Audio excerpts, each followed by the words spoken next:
तो ये कहानी है एक फिशरमैन जॉन की, जो अपनी छोटी सी बोट लिए फिशिंग करने के लिए निकल चुका है। लेकिन थोड़ी ही दूर जाने पर उसके साथ कुछ अजीब होता है। समुद्र में चारों तरफ फोग यानी धुंध फैल जाती है और दूर दूर तक उसे कुछ नजर नहीं आता। काफी टाइम वो इसी धुंध में सरवाइव करता है और फिर दूर उसे एक बोट दिखाई देती है। हैरानी की बात थी, उस बोट के अंदर कोई एक इंसान भी उसे नजर नहीं आ रहा था। वो अब उसे चेक करना चाहता है, इसीलिए वो अपनी बोट को एक रस्सी से अच्छी तरह इस बड़ी बोट के साथ बांधता है और अंदर चेक करने के लिए चला जाता है। वहाँ जाकर उसे शौक लगा ये देखकर कि इस बोट पे कोई इंसान नहीं। हालांकि वहाँ पे सब चीजें बिल्कुल नॉर्मल थी, यहाँ तक कि खाना भी वहाँ फ्रेश मौजूद था। इंसानों के होने के सारे असरात तो थे यहाँ पर, लेकिन इंसान नहीं थे। अब जॉन बोट स्टार्ट करने की कोशिश करता है, लेकिन उसे पता चलता है कि बोट का इंजन तो खराब है। उसे हैरानी हुई थी, इतनी बड़ी बोट, वो भी इतने बड़े समुद्र में अकेली। दूरबीन लिए वो आसपास इन्वेस्टिगेशन करने की कोशिश करता है कि शायद इस बोट के मालिक यही कहीं करीब ही हो और छोटी बोट के जरिए फिशिंग करने गई हो, लेकिन धुंध इतनी थी कि उसे कुछ नजर नहीं आया। अब जॉन वापस कंट्रोल रूम के अंदर जाता है और वहाँ से रेडियो मैसेजर ऑन करके हेडक्वार्टर में मैसेज देता है कि ये एक बोट यहाँ समुद्र में फंसी हुई है, अगर कोई मुझे सुन रहा है तो प्लीज मुझे जवाब दे। ये सब करने के बाद उसने फैसला कर लिया था कि वो तो अपनी ही बोट में जाएगा। और जैसे ही वो ऊपर आया तो ये देखकर हैरान हो गया कि उसकी बोट वहाँ से गायब हो चुकी थी। हालांकि उसने बोट को अच्छी तरीके से बांधा भी था। उसकी अपनी बोट के गायब होते ही एक और अजीब काम उसके साथ ये हुआ कि यहाँ से सारी धुंध भी हट गई, आसमान बिल्कुल साफ हो गया। दोपहर का वक्त था, वो अब इसी शिप में वापस आ गया। अब क्योंकि वो खुद इस बोट में फंस चुका था, इसलिए वो मैप के जरिए अपना रास्ता ढूंढने की कोशिश करता है और ये पता चलाने की कोशिश करता है कि अब वो है कहाँ और उसे अपने घर वापस जाने के लिए कौन सा रास्ता लेना होगा। मसला एक और भी था ना, इस बोट का इंजन भी खराब था। अगर उसे अपनी जान बचानी थी तो किसी तरह इस बोट को चलाना था। वो अब इंजन ठीक करने की कोशिशों में लग जाता है। इसी बोट से टूल बॉक्स ढूंढता है और थोड़ी ही देर की कोशिश के बाद वो इसके इंजन को ठीक करने में कामयाब हो भी गया। ये उसके लिए बहुत बड़ी अचीवमेंट थी। अब बोट काम कर रही थी, वो इस बोट को कहीं भी ले जा सकता था, लेकिन रास्ता तो समझ आए, इसलिए वो दोबारा कंट्रोल रूम से कांटेक्ट करता है, लेकिन कोई भी उसे जवाब नहीं देता। फिर बेचारा दोबारा ऊपर आ जाता है और ऊपर आते ही उसे वॉशरूम जाने की जरूरत पड़ जाती है। कोई देख तो रहा नहीं था उसे, नीचे जाने के बजाय वो समंदर में ही काम करने का डिसाइड करता है। लेकिन तभी अचानक कोई उसे पीछे से धक्का दे चुका था, जिसकी वजह से वो गिर गया। वो पानी में भी डूब सकता था, लेकिन रेलिंग को पकड़कर उसने बड़ी मुश्किल से अपनी जान बचाई। हवा का प्रेशर भी इतना तेज था कि उससे वापस आना भी मुश्किल हो गया। अब बस वो डूब ही जाता, लेकिन वो हिम्मत नहीं हारता और रेलिंग को पकड़े पकड़े ही इस बोट के अंदर वापस आ जाता है। इस सारे चक्कर में उसका काम नहीं हो पाया था, इसीलिए वो नीचे टॉयलेट में गया। जा जाते ही किसी ने जोर से उसका दरवाजा बंद कर दिया। इस चीज पे जॉन ने ज्यादा ध्यान नहीं दिया, क्योंकि उसे लगा था शायद हवा के प्रेशर की वजह से बंद हुआ है। लेकिन जैसे ही वो फारिग होकर पीछे मुड़ा तो दरवाजा लॉक था, वो भी बाहर से। अब इस दरवाजे को वो हर जगह से खोलने की कोशिश करता है, अपने पॉकेट से कॉइन निकाल कर खोलने की भी कोशिश करता है, लेकिन ये चीज कामयाब नहीं हुई। उसका दिमाग खराब होता जा रहा था। उसे लगने लगा कि कोई शिप में है जो उसके साथ एक गंदी गेम खेल रहा है और उसे टॉर्चर कर रहा है। वो जोर जोर से चिल्लाने लगा, प्लीज जो भी हो खोल दो ये दरवाजा, मैं यहाँ किसी चोरी के मकसद से नहीं आया था, मेरा यकीन मानो, मैं तो सिर्फ चेक करने आया था। उसका इतना सब कुछ कहने के बावजूद भी किसी ने उसकी बात का कोई जवाब नहीं दिया। अब उसे जो भी करना था खुद ही करना था। वो यहाँ कैबिन खोलता है तो एक शॉकिंग चीज उसे ये दिखाई देती है कि कैबिन के अंदर खून लगा था। थी तो ये डरा देने वाली बात, लेकिन वो ध्यान नहीं देता और यहाँ से कैंची निकाल कर दोबारा दरवाजा खोलने की कोशिश करता है और एक और मर्तबा नाकाम हो जाता है। अब ये बोट भी लगातार चल रही थी, जॉन उकता चुका था। अचानक उसे ऊपर विंडो दिखाई देती है, जिस विंडो से निकलकर वो आसपास देखता है तो दूर उसे कार्गो शिप आती दिखाई देती है। उसने देखा कि कार्गो शिप की डायरेक्शन बिल्कुल उसकी शिप की तरफ है। अगर कार्गो शिप यहाँ आई तो उसकी शिप तबाह हो जाएगी और वो मर जाएगा। अपनी जान बचाने के लिए वो कार्गो शिप को कोई सिग्नल देना चाहता था, पर कैसे देता? वो फंसा हुआ था यहाँ पर। अपनी शर्ट निकालकर वो कार्गो शिप को सिग्नल देता है, लेकिन कार्गो शिप का कोई भी इंसान उसे देख नहीं पाया। अब उसे किसी तरह अपनी जान बचानी थी तो अपनी इस शिप को रोकना था,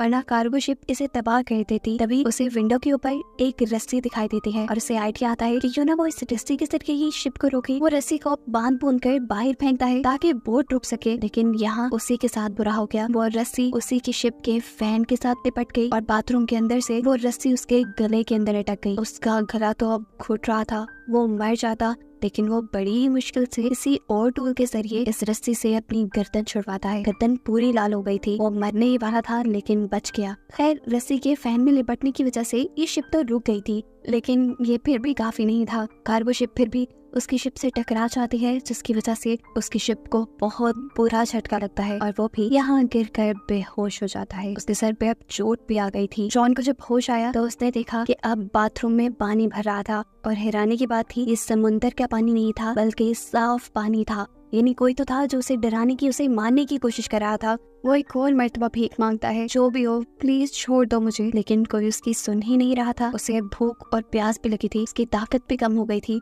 पानी पीने के लिए वो वॉशरूम का ही शॉवर यूज करता है तो देखता है कि पानी खत्म हो चुका था। नाचार वो जब फर्श से पानी उठाकर पीने लगता है तो उसे पता चला कि अब ये पानी नमकीन था, ये नहीं समुद्र का पानी था। और ऐसे वो जान गया कि उसकी बोट के अंदर कोई होल हो गया है, कोई सुराख हो गया है, जिससे समुद्र का पानी बोट के अंदर आ रहा है और अब जल्दी ये बोट डूब जाएगी। वो दोबारा कोशिश करता है इस दरवाजे को खोलने की, लेकिन ऐसा लग रहा था कि किसी ने दरवाजा बाहर से बंद किया हुआ है। रात भी हो चुकी थी और जब बोट के ऊपर का सीन दिखाया जाता है तो पता चलता है कि इस बोट को कोई चला रहा था जो इनविजिबल है, नजर नहीं आ रहा। जरूर वो कोई इवल क्रिएचर है। पानी भी भर भर के काफी ऊपर आ गया था और इसी सदमे में जॉन को नींद भी आ गई। रात हुई तो समुद्र में तूफान आ गया। तूफान की वजह से बोट का भी बहुत नुकसान हुआ और जॉन को भी बहुत चोट आई। सुबह जब उसकी आंख खुली तो पानी का लेवल इतना बढ़ चुका था कि सिर्फ उसका चेहरा ही बाहर था। अब तो उसने मान लिया था कि वो थोड़ी देर में मर जाएगा, लेकिन तभी उसे क्लिक की आवाज आई और जैसे ही उसने हैंडल घुमाया तो दरवाजा खुल चुका था। पानी के प्रेशर की वजह से दरवाजा टूटकर बाहर की तरफ गिर जाता है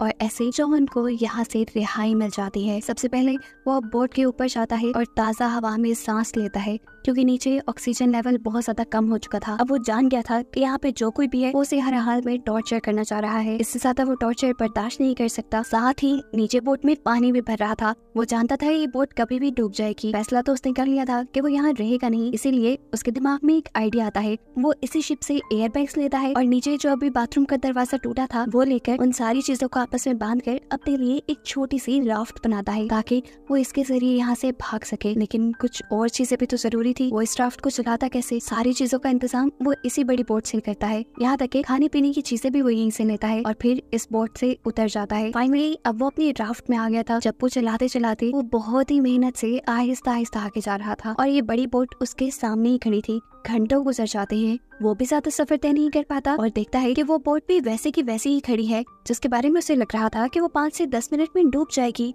अगर वो अभी तक नहीं डूबी तो इसका मतलब है कि वो डूबेगी नहीं। यही सोचते हुए उसके दिमाग में आइडिया आता है कि क्यों ना जाकर इसी बोट के लीकेज सिस्टम को ठीक कर दूं, ऐसे मैं भी आराम से उसी बोट में सफर कर पाऊंगा। यही सोचते हुए वो इस बोट पे वापस आता है। सबसे पहले बोट की लीकेज ठीक करता है और फिर एक पंप बनाता है जिससे कि बहुत ही आसानी से बोट में मौजूद सारा समुद्र का पानी समुद्र में वापस आ चुका था। लीकेज खत्म करने और पानी निकालने के बाद इस बोट में जितनी भी प्रॉब्लम्स थी उसने वो सारी प्रॉब्लम्स ठीक कर दी और इस बोट को बाहर से भी रिपेयर कर दिया ताकि आगे कोई मसला ना हो सफर में। ये सब करने के बाद वो दोबारा रेडियो के जरिए मदद बुलाने की कोशिश करता है, लेकिन इस मर्तबा भी जब उसे कोई जवाब नहीं मिला तो नाचार वो अब बोट के ऊपर आ गया। उसके पास मैप था। वो दोबारा रास्ता ढूंढने की कोशिश करता है और इस बोट को चलाता है, लेकिन एक और मर्तबा ये बोट उसे धोखा दे देती है और चलती ही नहीं। वो बोट बिल्कुल स्टिल हो गई थी, वही पानी में रुक गई थी और ये चीज उसे टेंशन में डाल गई। अब वो बिल्कुल तंग आ चुका था। इतने में ही उसे दूर एक और शिप आती दिखाई देती है और वो जल्दी से अपनी जान बचाने के लिए अपनी ही बनाई हुई छोटी सी राफ्ट के जरिए उस दूसरी शिप पे जाने का फैसला करता है।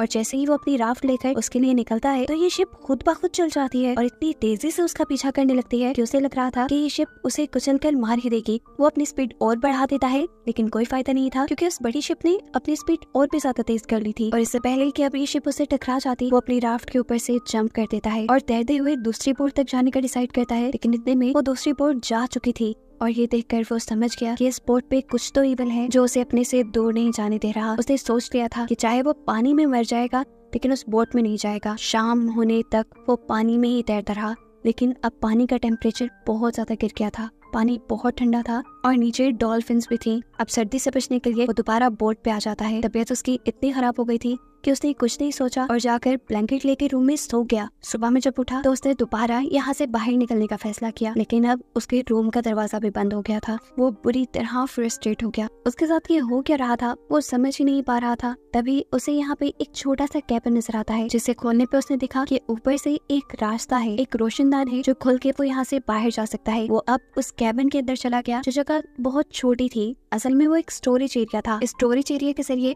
वो जितने भी बार यहाँ से ऊपर चढ़ने की कोशिश करता था नीचे गिर जाता था। ऐसे उसको कई चोटें आ गई थी, लेकिन उसने हार नहीं मानी और दोबारा ऊपर चढ़कर उस रोशनदान को खोलने की कोशिश की, लेकिन वो भी बिल्कुल नहीं खुल पाया उससे। ऐसा लग रहा था जैसे वो सील हो गया हो। इस जगह का अब ऑक्सीजन लेवल भी बहुत कम हो गया था। कैबिन का दरवाजा भी नहीं खुल रहा था जिससे वो रूम में वापस चला जाए। एक और मर्तबा उसने ये बात मान ली थी कि वो मर जाएगा। ऑक्सीजन की कमी से इससे पहले कि वो बेहोश हो जाता, दोबारा क्लिक की आवाज आती है और कैबिन खुल जाता है। कैबिन के खुलते ही वो फौरन बोट से बाहर आया, जहाँ आने पर उसने देखा कि बोट एक छोटे से आइलैंड पे आ रही थी और ये देखकर उसे हौसला हुआ, उसकी सांस में सांस आई कि चलो अब इस एवल बोट से तो जान छूटेगी। अब बोट जैसे ही आइलैंड के किनारे पे पहुंचती है, जॉन भी फौरन इस बोट से उतर जाता है। उसे लग रहा था कि इसी आइलैंड पे कोई इंसान है जो उस बोट को कंट्रोल कर रहा था और जॉन को टॉर्चर कर रहा था। करीब पड़ा, उसने एक रॉड उठा लिया उस आदमी को मजा चखाने के लिए, लेकिन जैसे जैसे उसने इस आइलैंड को एक्सप्लोर किया तो वो शॉक रह गया कि इस आइलैंड पे तो इंसान का नामो निशान नहीं था। एक और मर्तबा परेशान होकर वो इस आइलैंड से जब बाहर निकला तो एक नए मंजर ने उसे परेशान कर दिया। वो बोट जो उसे यहाँ लेकर आई थी, अब उसी के सामने वो दोबारा चल रही थी, जैसे वो अपना एक दूसरा शिकारी ढूंढने जा रही हो। और ये देखते हुए जॉन को 100% यकीन हो गया कि उस बोट का और इस आइलैंड का कंट्रोल 100% इवल एनर्जीज के हाथ में है। उसे यहाँ से निकलना था, उसकी एक जिंदगी थी। कुछ छानबीन करते हुए वो इस आइलैंड की सबसे ऊंची जगह पे चला जाता है तो उसे करीब एक दूसरा आइलैंड भी दिखाई देता है जिसपे क्या हो रहा था उसे नजर नहीं आया। तब घूमते घुमाते वो आइलैंड की पिछली तरफ आ गया, जहाँ आने पर वो शॉक रह गया क्योंकि ये वही जगह थी जहाँ से जॉन ने मूवी के स्टार्ट में अपना सफर शुरू किया था और यहाँ पर उसकी बोट भी पहले की तरह ही बंधी हुई थी और इस जगह पर अब पहले की तरह इंसान भी थे। ऐसा लग रहा था कि जैसे कुछ हुआ ही ना हो। जॉन ने सब देखा, उसका वो बुरा सपना हो, लेकिन वो सब जॉन के साथ हकीकत में हुआ था। उसकी बोट यहाँ तक कौन लेकर आया था और इस आइलैंड की हकीकत क्या थी? जॉन के साथ जो कुछ हुआ था उसके पीछे किस चीज का हाथ था, ये मूवी में नहीं बताया जाता और मूवी इन्हीं सवालों के साथ यहीं पर खत्म हो जाती है।